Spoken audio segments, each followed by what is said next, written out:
We share brilliant values and honor the world's most cherished legacies to pass our heritage on to future generations.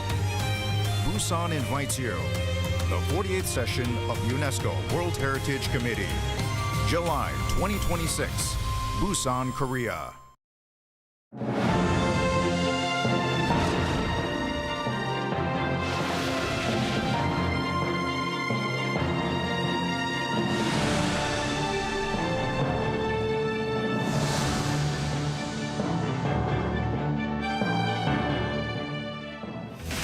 South Korean President Lee Jae-myung attended the first ever joint commissioning ceremony for the Army, Navy, and Air Force academies, fueling speculation about a possible push for an integrated military academy under his administration. North Korea has opened a major ruling party congress in Pyongyang, where leader Kim Jong-un highlighted economic priorities and leadership reshuffles while laying out policy goals for the next 5 years. As the Russia-Ukraine war nears its 4th year, a new report warns combined casualties could soon reach 2 million, even as renewed diplomatic efforts failed to produce a breakthrough toward peace. We begin with President Lee Jae-myung attending a joint commissioning ceremony to South Korea's military cadets today. There, he delivered a commencement address reaffirming his pledge to integrate the country's 3 service academies. Our Blue House correspondent Song Hyun has more.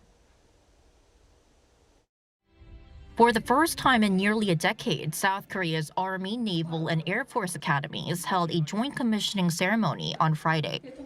Standing before 558 graduating cadets, President Lee Jae-myung used his commencement address to underscore the need for greater jointness among the services. 급변하는 현대 안보 환경을 고려한다면 땅과 바다와 하늘 모든 영역에서의 긴밀한 협력과 통합된 작전 수행 능력은 필수입니다.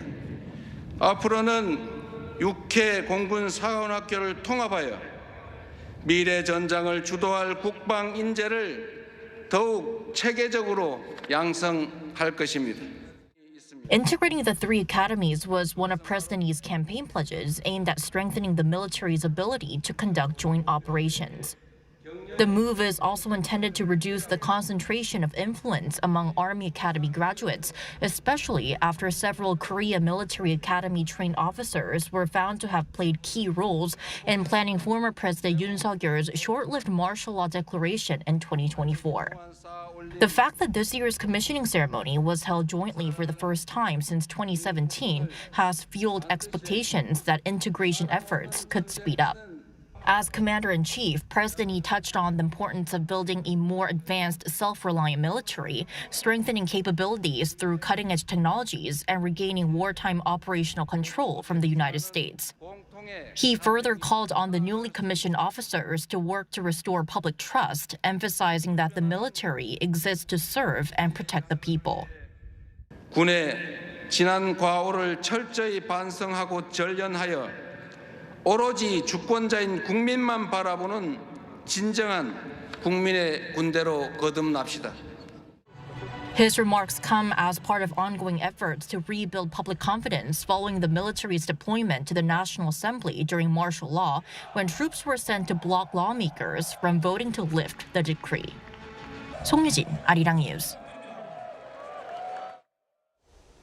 Meanwhile, in North Korea, the regime's highest decision-making body, the Workers' Party Congress, has opened in Pyongyang. The gathering, last held in 2021, is expected to set economic priorities and policy directions for the next 5 years, while attention is also on whether leader Kim Jong-un will signal a future role for his daughter. An Sung-jin has the details. North Korea began the 9th Congress of the ruling Workers' Party of Korea on Thursday. According to its state media, the Korean Central News Agency, on Friday, the Congress, the regime's most significant political event, opened in Pyongyang. In his opening address, North Korean leader Kim Jong-un said he is filled with optimism and confidence about the future. He said that compared to the situation 5 years ago at the previous party Congress, North Korea had irreversibly consolidated its national status and brought about significant changes in the global political landscape. Kim's speech did not mention the United States, South Korea, or the North's nuclear capabilities, but rather focused on economic issues. Kim stressed that the party is working on boosting economic development and improving people's livelihoods through regional development policies and rural reform programs. A notable change from the previous Congress is a generational shift in the executive body leadership. Most of Kim's close aides have retained prominent positions, but 59% of the executive body have been replaced. Senior figures including Kim Young-chul have been removed, and instead Foreign Minister Choi Sun-hee and Defense Minister No Kwang-chul have been added to the executive body. Foreign Minister Choi has been one of the most prominent voices in Pyongyang's redefining of inter-Korean relations as those between two hostile states. Meanwhile, attention is also focused on whether Kim's daughter Kim Joo-ae will be formally designated as his successor. Her appearances at major state events allegedly have been building up her public profile since late last year, potentially hinting at an elevated status. Of North Korea's political system, which is very similar to a theocracy, leader's gender does not really play a large role because the members are basically deities, not humans.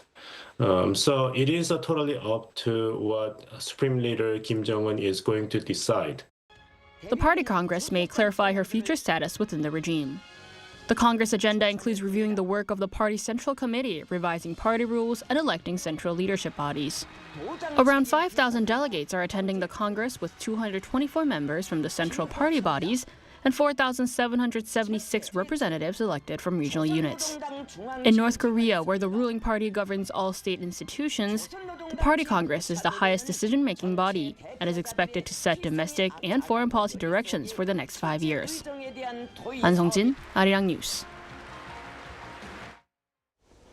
U.S. and Chinese forces briefly faced off near the Korean peninsula after U.S. forces Korea conducted a large-scale air drill over the West Sea. According to military sources on Friday, more than 10 U.S. forces Korea F-16 fighter jets took off from Osan Air Base in Pyeongtaek on Wednesday and flew over international airspace in the West Sea. As the U.S. jets got close to China's Air Defense Identification Zone, Beijing scrambled fighter aircraft, resulting in a temporary standoff. Neither side entered the other's airspace. USFK notified the South Korean military in advance of the drill, but did not explain its specific purpose. The Defense Ministry said it cannot confirm matters related to USFK operations, adding that allied forces maintain a strong combined defense posture. U.S. President Donald Trump says he will decide within the next 10 days whether to take further action against Iran, raising pressure on Tehran to reach a nuclear agreement and avoid possible military escalation. As talks continue, Israel has also warned of serious consequences if Tehran launches any attack. Lee Seung-jae reports. U.S. President Donald Trump says the world will know within the next 10 days whether Washington reaches a deal with Iran or moves toward military action. Speaking at the inaugural meeting of his Board of Peace in Washington on Thursday, Trump said negotiations over Iran's nuclear program are ongoing, but warned that the United States may have to take it a step further if progress stalls. So now we may have to take it a step further, or we may not. Maybe we're going to make a deal. You're going to be finding out over the next probably 10 days. In recent days, the U.S. has increased its military presence in the Middle East, even as American and Iranian negotiators reported progress during talks in Switzerland. Trump says Special Envoys Steve Witkoff and Jared Kushner held what he described as very good meetings with Iranian officials. However, the prospect of military action has sparked political debate in Washington. Democratic lawmakers, along with some Republicans, have voiced opposition to any strike against Iran without congressional approval. Meanwhile, Israeli Prime Minister Benjamin Netanyahu addressed combat officers in southern Israel, making clear that Israel is closely watching the negotiations. Netanyahu warned that Iran would face what he called an unimaginable response if it attacks Israel. We are prepared for any scenario. And one thing is certain, if the Ayatollahs make the mistake and attack us, they will experience a response they cannot even imagine. He reiterated his long-standing position that dismantling Iran's nuclear infrastructure is essential to any lasting agreement. Meanwhile, U.S. Secretary of State Marco Rubio is scheduled to meet Netanyahu in Israel on February 28th, with Iran expected to top the agenda. 이승재, Arirang News. Nearly 4 years after Russia launched its full-scale invasion of Ukraine, the war shows little sign of ending. As battles continue along the front lines, diplomatic efforts to secure peace have yet to yield meaningful progress. Chung Il-im tells us more. Before February 2022, 47-year-old mother of two Tetiana Himian was a ballroom dance instructor in the Donetsk region. Her days were filled with international competitions and teaching children. However, she was forced to abandon her career, and today she's a sniper in Ukraine's 78th Air Assault Regiment. Life goes on. This is our life, and this is our choice, but a choice made within the realities we found ourselves in. We are ordinary people who simply ended up in extraordinary circumstances, but now it feels almost impossible to return to the life we had before. Not only for Tetiana, but for millions of Ukrainians, there is no going back. Combined casualties for both nations are on track to reach 2 million by this spring, according to a new study by the Center for Strategic and International Studies. The data reveals nearly 1.2 million Russian troops and close to 600,000 Ukrainian troops have been killed, wounded, or are missing. Meanwhile, efforts to end the war through diplomacy continue. Talks between Russia, Ukraine, and the United States aimed at ending the war have ended without a breakthrough, with the latest round in Geneva lasting just 2 hours on Wednesday.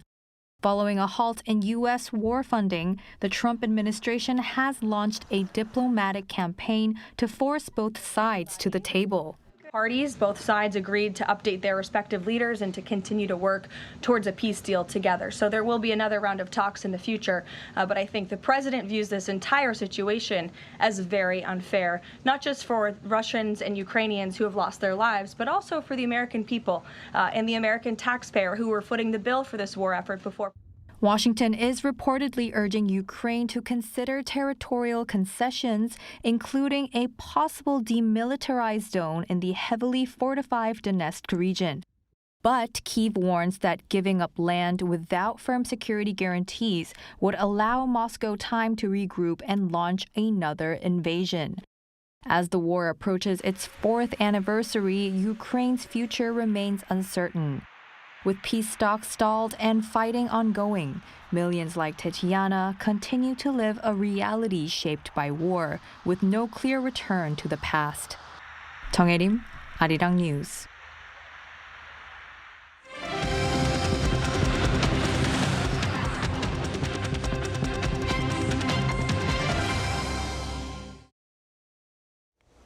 Concerns are mounting in Seoul that escalating trade frictions with the U.S., including the threat of tariff hikes and the fallout from South Korea's Kupang probe, are jeopardizing critical security talks.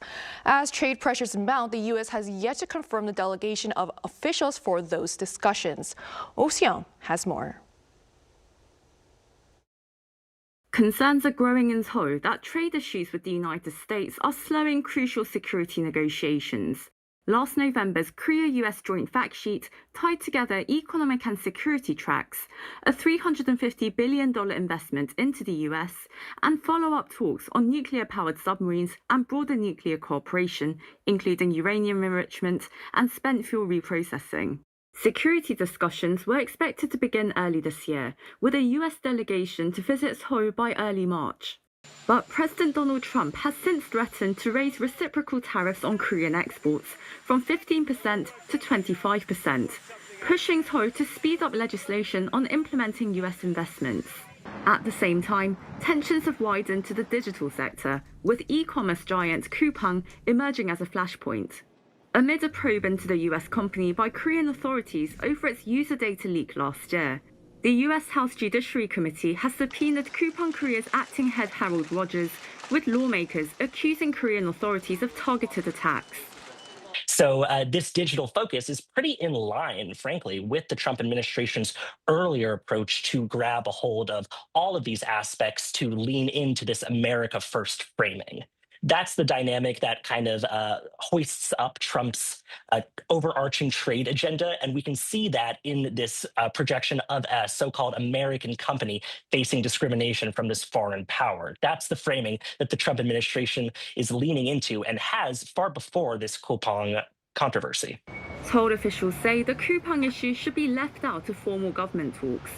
But experts believe the Trump administration will keep raising the issue of non-tariff barriers.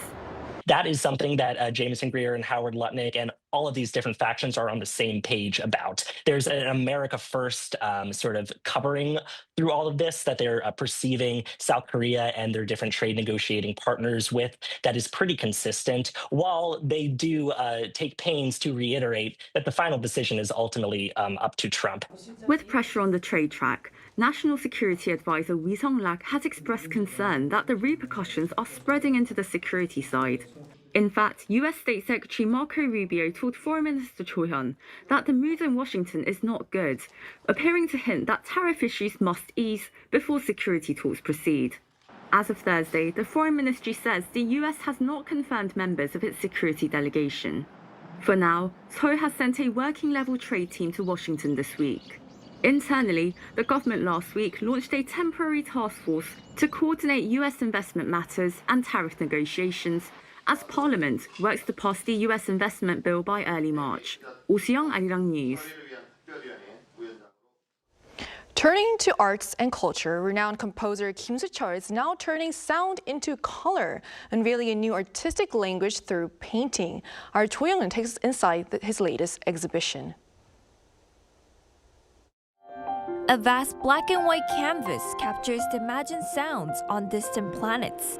Sonic Genesis 30 and 31 reveal Kim Soo-chul's surreal universe. In that other dimension, paint flows in every direction, with dark masses like black holes observing intense energy. It doesn't stop with our world. Looking at the night sky, I grew curious about other planets, what they're like and what they sound like. So I imagined visiting them and I expressed those sounds and feelings.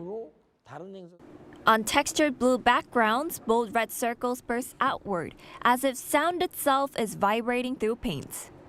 The Sonic of Blue series layers sweeping blue brushstrokes to express the vitality of nature.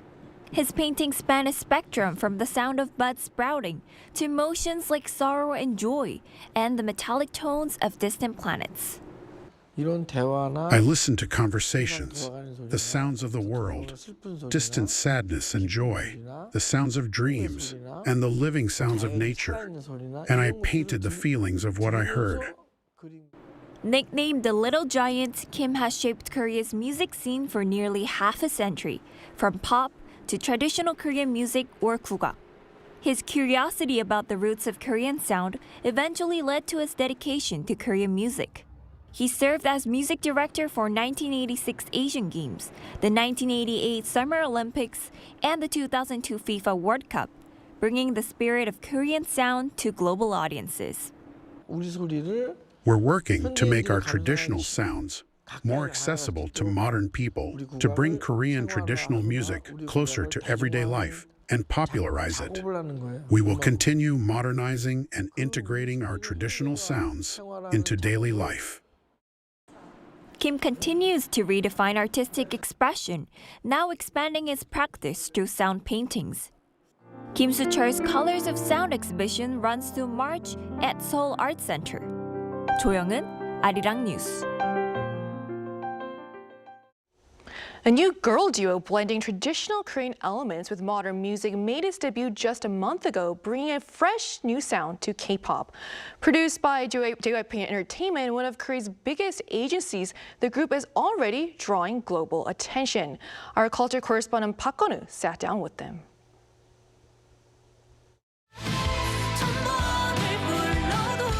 Surpassing 10 million views for their debut music video within a month, the fresh new duo dodree is drawing global attention for incorporating traditional Korean elements into their music while weaving traditional dance into their performances to create a lyrical and dreamlike atmosphere. At first, it might feel unfamiliar or even difficult, but the charm, emotion, and energy of traditional Korean music can go beyond language. By blending it with more familiar genres, we wanted to make it easier for listeners to approach. The name dodree reflects that mission, as it's a combination of the traditional rhythmic pattern dodree 장단 and the word free, reflecting their ambition to transcend genre boundaries through traditional sound. Youngju has trained in traditional Korean narrative singing pansori since the age of 3, coming from a third-generation family of traditional musicians, making the transition to dance an even greater challenge for her. 아리랑 스리랑 하라리가 났네 아리랑 하라리가 났네. I've been singing my whole life, so dancing while singing was my biggest challenge. But practice is the only answer. I want to become a role model who makes others feel that challenges don't have to be feared. And Songhyun, who majored in traditional Korean dance, hopes to incorporate even more traditional styles into their performances. Since this kind of music has no fixed answer, finding the right direction is our biggest task. I hope to become an artist who brings both charisma and joy on stage, one day incorporating traditional dance elements, such as drum performances, like Tangu dance. And it seems to be resonating globally as the duo says more global fans are engaging with them online, with some even calling them the real-life version of HUNTR. Some said they burst into tears watching our performance. That made me feel that emotion can be truly delivered despite language differences. Like in K-pop Demon Hunters, just as K-culture blends naturally into the story, we hope to let the beauty of traditional Korean music blend naturally into K-pop. Looking ahead, they say they hope to collaborate widely, even naming BTS, while expressing interest in exploring R&B and jazz. Despite their bold artistic direction, their goals remain grounded. My goal is to always do my best with consistency, values that are emphasized strongly by JYP. My biggest goal is to not lose myself as I continue this journey. With humility guiding their journey, dodree is just beginning, bringing tradition into the future of K-pop while expanding the boundaries of the K-pop scene. Park Gon-woo, Arirang News.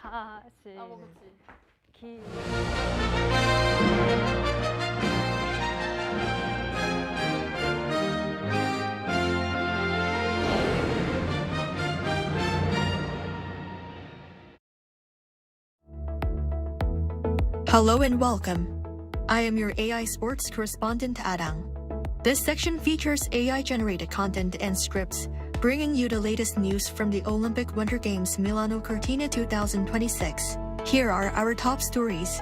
South Korea's women's curling team fell short of the Olympic semi-finals following a 10-7 defeat against Canada on Friday.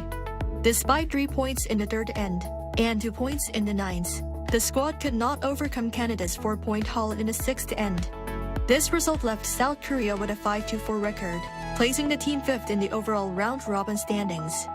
The team missed the semi-finals after the United States defeated Switzerland in an extra end to secure the final playoff position.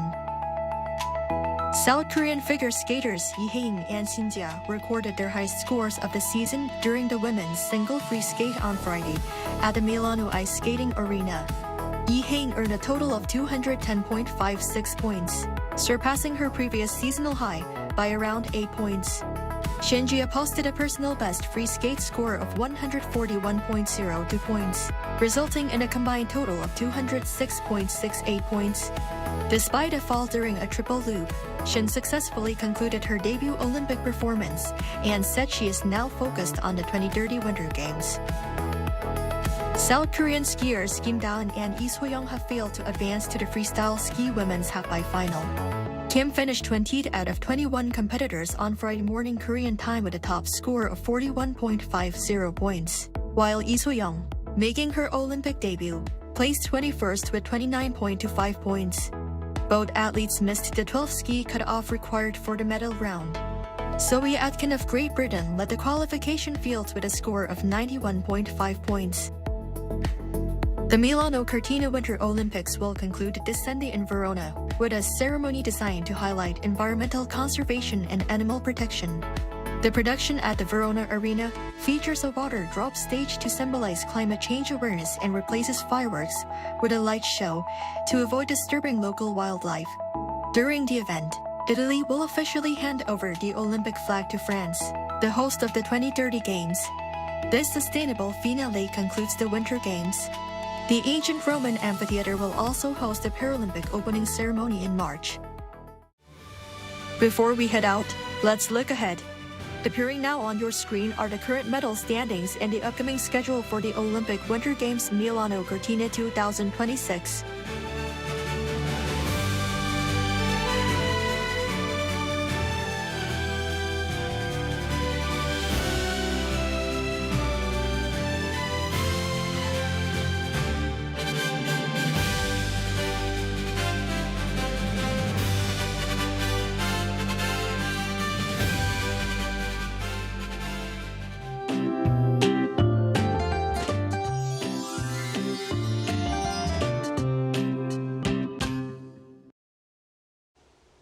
Spring is definitely in the air. It was a chilly start to the day with morning temperatures plunging below freezing in most parts of the country.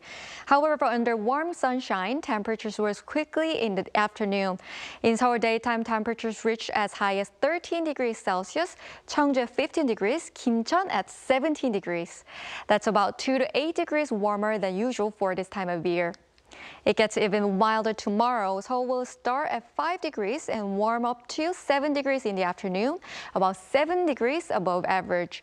Southern areas will be especially warm, with daytime temperatures nearing 20 degrees, feeling more like April. Most areas will start off above freezing temperatures tomorrow morning. Highs will rise to 16 to 19 degrees all over the country. Rain is expected across much of the country from early Sunday morning through the afternoon. That's all for Korea. Here are the weather conditions around the world.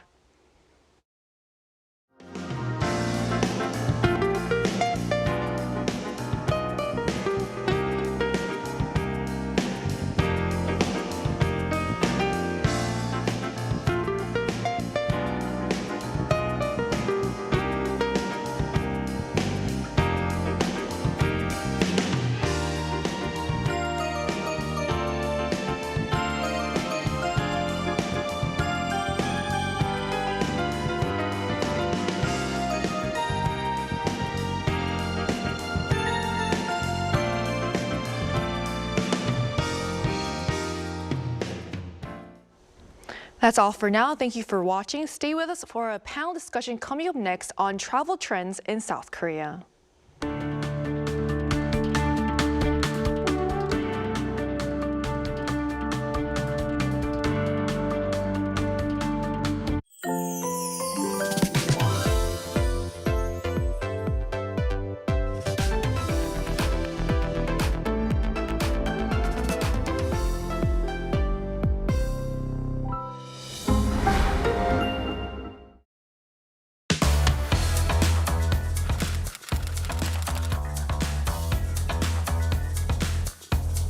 To set the facts straight. Get Korea right.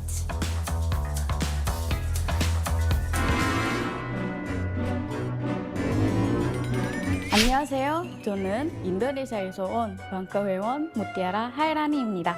반갑습니다.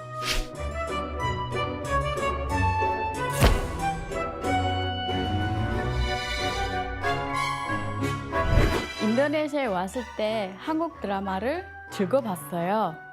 그러다가 한국에 와서 대학을 다니게 됐어요. 한국 사극 드라마도 즐겨봤어요. 왕과 왕비가 살고 그리고 신하들이 회의를 하고 그리고 궁녀들이 일하는 그런 궁궐에 관심이 생겼어요.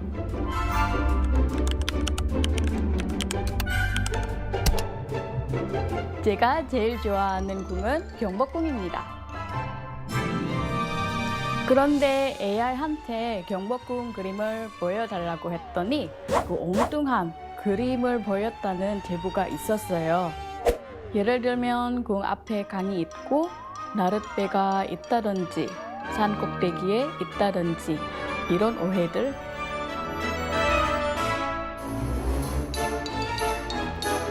제가 직접 경복궁을 소개해 드릴게요. 같이 갈까요?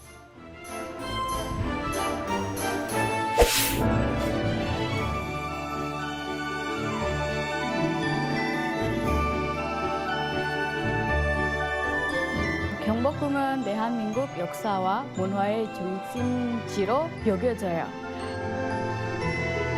조선시대 왕실의 그 위엄과 격식을 제대로 알 수 있는 곳이거든요.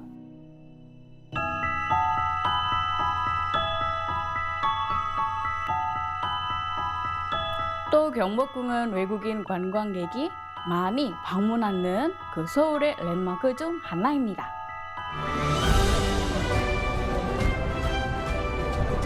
제가 경복궁을 사랑하는 이유 이제 아시겠죠?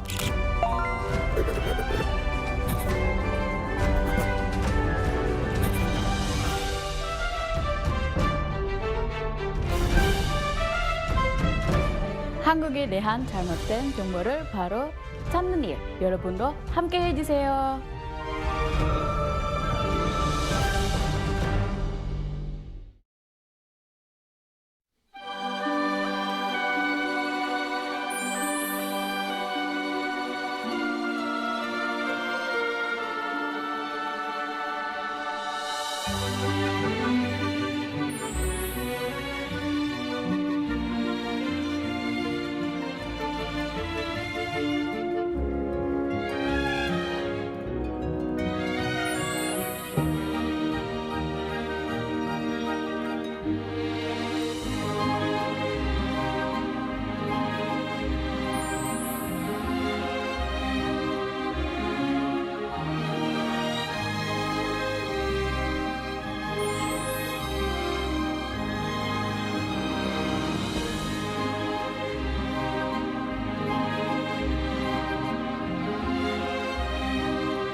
On Press Perspective today, we touch upon the new travel trends among foreign visitors to South Korea.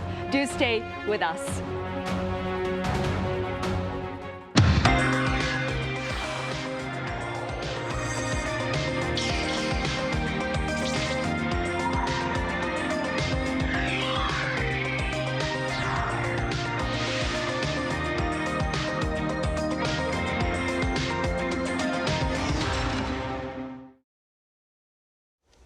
Hello, welcome to Press Perspective for this Friday, February 20th here in Seoul. I'm Min San-hee.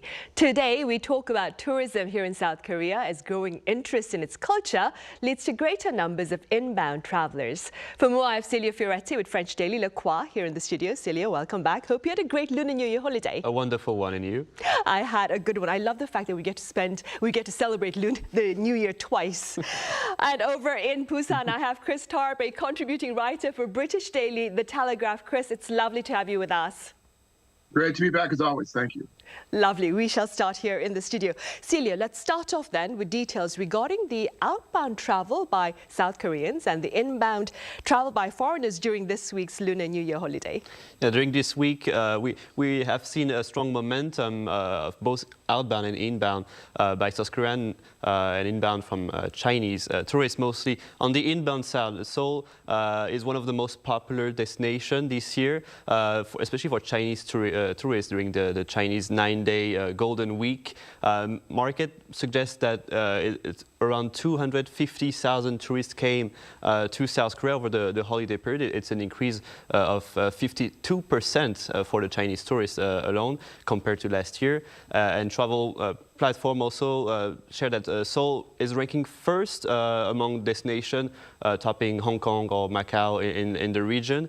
And this surge is largely driven by the mutual visa waiver policies. Since September, Chinese group travelers, or 3 or more, have been able to enter Korea without a visa, so that really facilitates any travel plans for tourists. And the trend in flight also between Korea and China increased about 25% year on year, reaching roughly 1,300 flights connecting the two countries. Outbound travelers also by South Korean is also quite strong, quite robust. Overseas travel product traffic have increased by around 20% year on year. And Japan remains the top destination so far, but we've seen a lot of surge, a big surge in destination for China. Same goes with the visa waivers. And it's an increase of around 83% compared to last year. South Koreans overall are traveling more and more for the Lunar New Year, and we have seen also European destination for long travels like Italy and Spain also increasing this year. So overall, this Lunar New Year really reflects a change in the way people want to spend this vacation, and they're willing to go abroad more. And also, Korea is becoming one of the top destinations in Asia for the Lunar New Year. Right, and with that in mind, Chris, it's been said that travel trends among foreigners here in South Korea have been changing in recent times, with many seeking to, and I'm going to use a colloquial expression there, many seeking to play local, that is to do things that people here in South Korea would do instead of those done by tourists. What have you been witnessing? Well, I think with the internet age, this is kind of an inevitable trend, and a good one as far as I'm concerned, because in this day of social media, we can see up close what life is like in a country. People can take us virtually into the alleys of traditional markets or local places to eat, local things to do. Before this, of course, we had to rely on guidebooks, maybe other books we've read, people we've talked to, or just sign up with a big tour company to go to another country. But now we can do things much more independently, and thanks largely to the internet and social media. So people are seeking this out. And of course, I see this firsthand here in Busan, because one of my jobs is I take people on food crawls around the town. And but we don't go to, the regular sort of big tourist places. I take people to hole-in-the-wall little joints that they would never find on their own. Things like pojang matchas, the drinking tents down by the harbor where you can sit down with side dishes and throw back soju with local people. It's a very local experience. And everybody who I talk to who signs up for this sort of thing, I ask them why they're doing it, because they want local experiences. Because there's this idea that, authenticity is what a lot of people seek in their travel these days. And local experiences are seen as authentic experiences. Now, there's a range of ways people are doing this in South Korea right now. Some people, come here for biking holidays. South Korea has a wonderful cycling infrastructure. So they can bring a bike, or maybe rent a bike, or buy a cheap bike and travel all around on their own and stay in little towns, even at minbox and little hotels where they'll have a local experience. Or especially, I see more and more foreigners going into traditional markets here in Busan, and maybe not just Chagaochi, the big fish market where everybody goes and it's great, but smaller markets where you can really see what the local people are eating, what they're buying, what they're selling. And my opinion is that you don't really know a place until you've gone to a local market, because that's how you feel the pulse of a city, the pulse of a country. And more people are doing that, discovering local cafes, discovering local eateries. Now, of course, the language barrier can be an issue, because most people don't speak Korean, even though more and more people are learning Korean before they come here. But these days, with the apps available on our smartphones, it's much easier to get over that language barrier. And of course, more and more South Koreans are becoming comfortable with English. So I think we will see more of this kind of tourism in the future. Right. And Celia, another intriguing trend, apparently, is the growing interest in K-shamanism among foreign travelers here in South Korea. Could you tell us a bit more about this? Yeah, we were just talking about authenticity, and Korean shamanism is really authentic. It's another fascinating development of Korean tourism in the growing interest of foreigners in the Korean shamanism.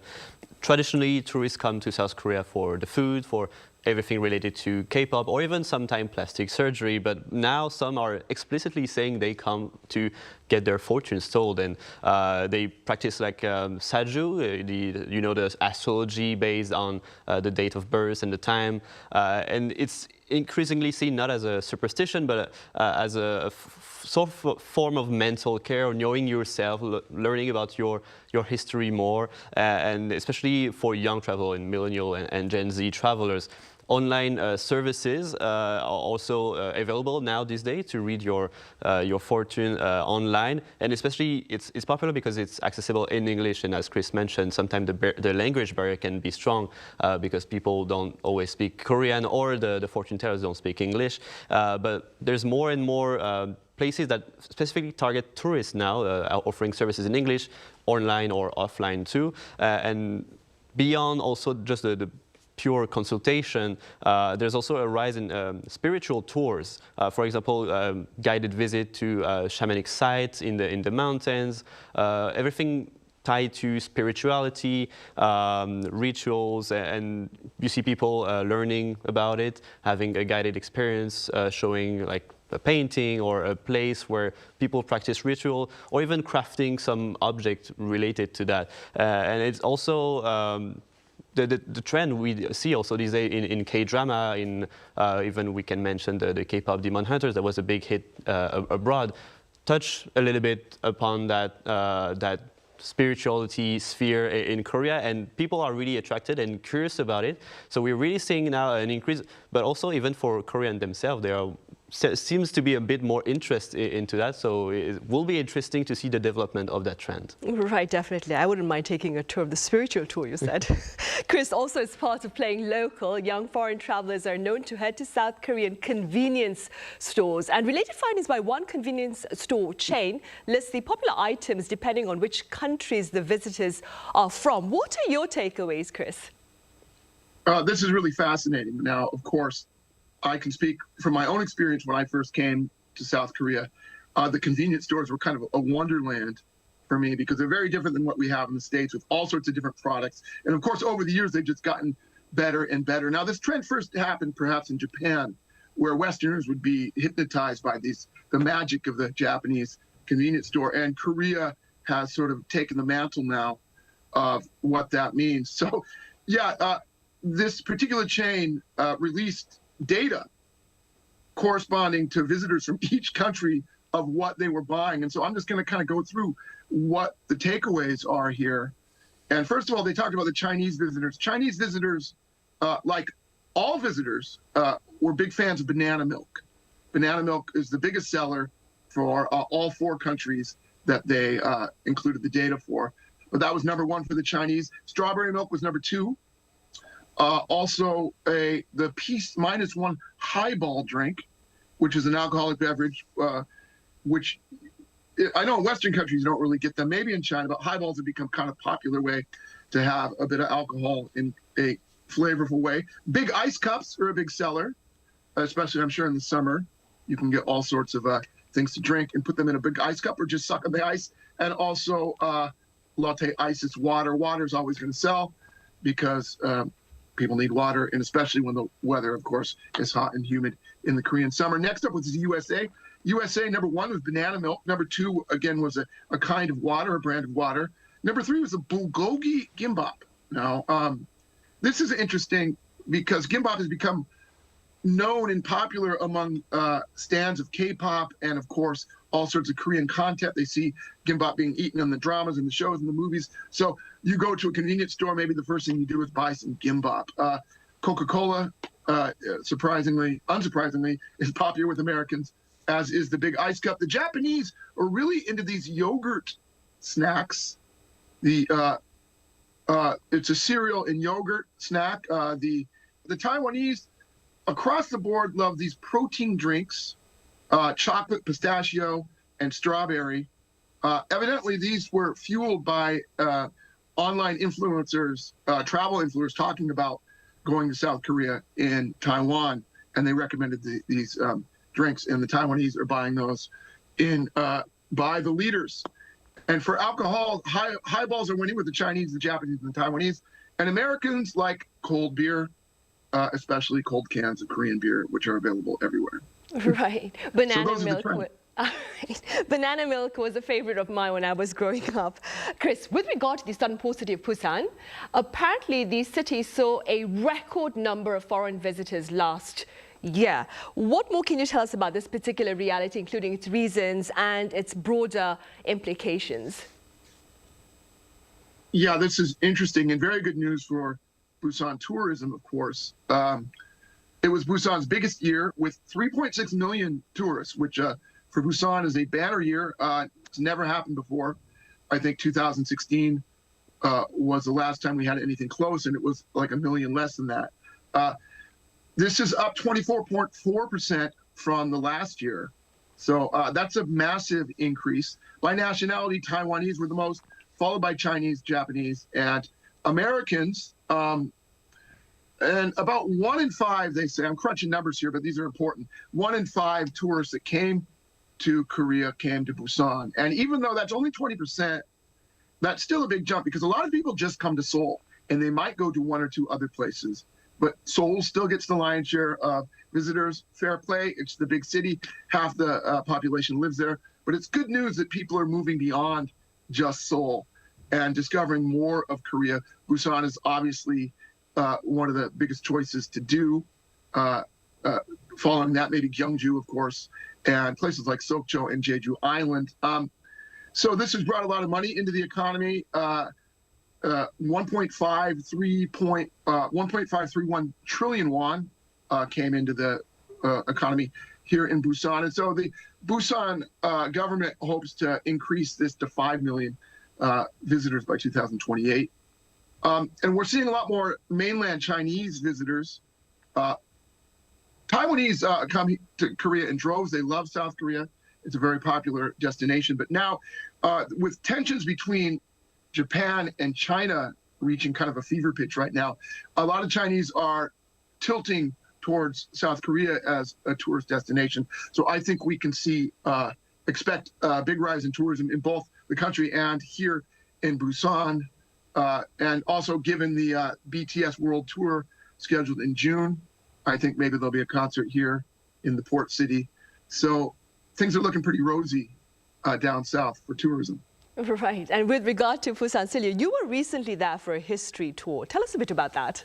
Yeah, exactly. It was a great trip. It was organized by the city of Busan to promote Busan as a city of culture and heritage, especially before the UNESCO meeting that will be there in July later this year. And so it's really interesting to visit Busan for a different reason that we usually come to, because we go to Busan for the sun, the sea, the beach, and the food, but we don't necessarily think of Busan as a city of history, and it has a rich history because usually we think of history in a city like Gyeongju, a little bit up north, and it's true that it's wonderful with this old structure. And Busan history is a bit more recent, and especially this visit was centered around the history of Busan during the Korean War and how the city became the capital during the war and hosted all the refugees coming from the north, coming from Seoul. They arrived by boat, and we went to visit all those important places that really shaped the city and how it is now. So the port, we visited the house of the president, Seungman Rhee, back then. And we can really see, thanks to the guide also that was really knowledgeable about this side of the history, how the city built itself with suddenly 1 million refugees, shaping the cultural food also with, we know now the milmyeon, very famous, the cold noodles in Busan, and how they created that, how the city urbanism was shaped around all those refugees, and how the city became the capital of Korea, the beating heart of Korea. And I have to say it's quite underlooked part of Busan, even for locals. Many people were asking us, oh, they didn't even know like this building was had a historical significance, and I think the city did a really good job at preserving, maintaining, and now trying to promote these buildings because they're really outstandingly like beautiful and well maintained, well renovated to make people and tourists visiting them feel comfortable and understand all the history around it. So I guess now the next step is to also attract foreign tourists to that. And I'm sure the meeting, the UNESCO meeting in Busan later this year in July, will help to raise, to shine the light on this historical aspect, this heritage that Busan has a lot of it, and it will be great for more people to know about it. Right, for sure, for sure. Chris, on a more cautious note, I believe in a report, in a coverage, that is, of tourism here in South Korea, you also touched upon some of the concerns with regard to tourism. Do you care to elaborate? Yeah, in a piece I did recently for The Telegraph, I was talking about the boom in South Korean tourism, but yeah, also touched upon maybe the dark side or the undesirable effects of over-tourism. And so for that, of course, you could look to Europe, where over-tourism is a problem, especially places like Barcelona and Venice, and a lot of the locals are reacting against that, even sometimes with squirt guns against the tourists in the summer. In Japan, we're seeing it, and I think Japan's probably the best model to use for South Korea. Places like Kyoto, where it's overcrowding to such a point where people can't move in the streets. And even there's a convenience store in a small town that offers a very good picturesque vista of Mount Fuji, which was getting overcrowded that they've shut down. So we're seeing that here, just the kind of grain of that in South Korea. Probably it's happening in Seoul. Most Bukchon Hanok village has become over-touristed to the point where they have a curfew. I believe you have to pay a cover charge to go there because the residents can't get any peace and quiet with the crowds of tourists in this small, quaint village. In Myeongdong, in kind of central Seoul, is seeing the same thing. We get large groups clogging up the sidewalks. And what this does is, aside from just making it kind of unpleasant for everybody, it can create resentment with the local people against tourism, which is the last thing we want to do because, of course, you talk to 99% of any Koreans, they love tourism. They want people to come here. Of course, it's great for the economy, but Koreans are also very proud to show their culture to the world, to show their food, to show their absolutely amazing accomplishments, both in the history and in the modern age where they built these amazing cities. So hopefully as tourism grows in this country, and I believe it will continue to do so, we will find ways to do it in a responsible manner where we will not have over-tourism and overcrowding and cause the very people who it should be benefiting to react against it. That being said, then, the difficult question to Celio, the million-dollar question, how do we ensure, what efforts do we put in place to ensure that travel is sound and safe? Well, I would say first there's a lot of indication about also signs in English to make sure the tourist knows how to navigate around the city, and also making it accessible, I would guess online platforms in advance so that people can come and know exactly what they were looking for and all that kind of stuff. Yeah. Right, for sure. All right. Perhaps then in the near future, you can take me on a history tour to Busan, where Chris, of course, can take us to Pojangmachas in the evening for dinner. All right. Celia, thank you so much for your time and your thoughts. And Chris, as always, over in Busan, thank you very much for your insights today. Thank you, Sunny. All right, that is all the time we have for this edition of Press Perspective. As always, thank you for watching. Have a great weekend. See you same time next Monday.